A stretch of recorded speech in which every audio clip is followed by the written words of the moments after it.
வேஸ்டோ லட்சுமி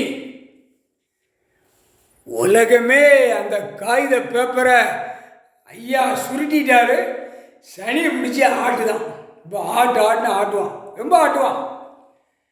காகித பேப்பர் இல்லாமல் ஆணும் பெண்ணும் மண்டையில் போய் மண்டையை வச்சு சோத்தில் முட்டுவான். நங்கு நங்கு நங்கு நங்குன்னு.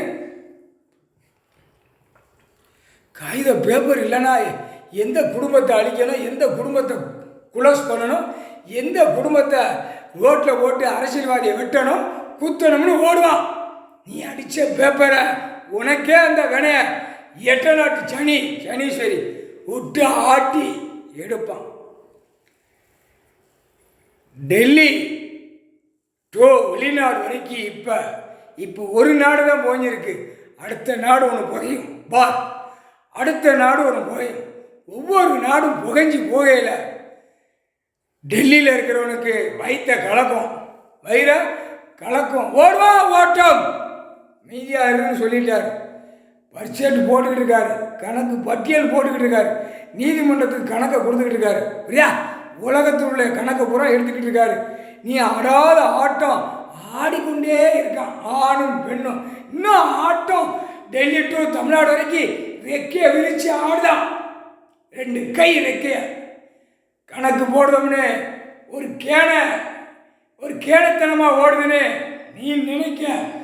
அவர் உச்சியில் உட்கார்ந்து டயம் பார்த்து அடிப்பார். அந்த டயத்தை பார்ப்பார். ஆடுறான்னு அடிச்சு வைக்குவார். கைலாசத்தில் காவல் படைகள் இப்போ ஒவ்வொரு கணக்கில் நெரிச்சு போகும். நெரிச்சு போகையில் ஆணும் பெண்ணும் தப்பிக்க முடியாது. குலாஸ் தான் பண்ணும். புரிஞ்சிக்கோ.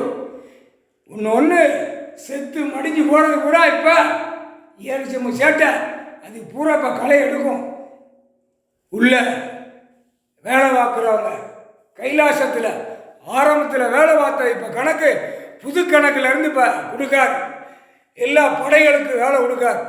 எல்லா படைகளுக்கும் வேலை கொடுக்கல அடி க்ளோஸ் ஆகும். புரியுதா? கணக்கு போட்டு ஐயா கடவுள் விடுதாரு. ஆனால் இப்போ இந்த கருப்பு சிகப்பு ஆடாத ஆட்டம் அவனுடைய சதுரங்க பூரா சென்னை மெட்ராஸ் கன்னியாகுமரி வரைக்கும் விரிச்சு போட்டு ஆடுதான். புரியா? அந்த ஆட்டத்தை ரெக்கைய ஒடிச்சுவார். கருப்பு சிகப்பு வெள்ளை கொஞ்சம் கொஞ்சமாக கீழே அமைங்கி போகுது. புரியா? ஒரு இடம் பத்திரப்பதிவு, ஒரு இடம் வென்று கணக்கு போட்ட பெட்டியை நீதித்துறைக்கு கொண்டு போயிட்டாரு அப்படின்னா அம்புட்டு அரசியல்வாதியும் சோழி முடிஞ்சான். விரட்டி தூக்குவான்.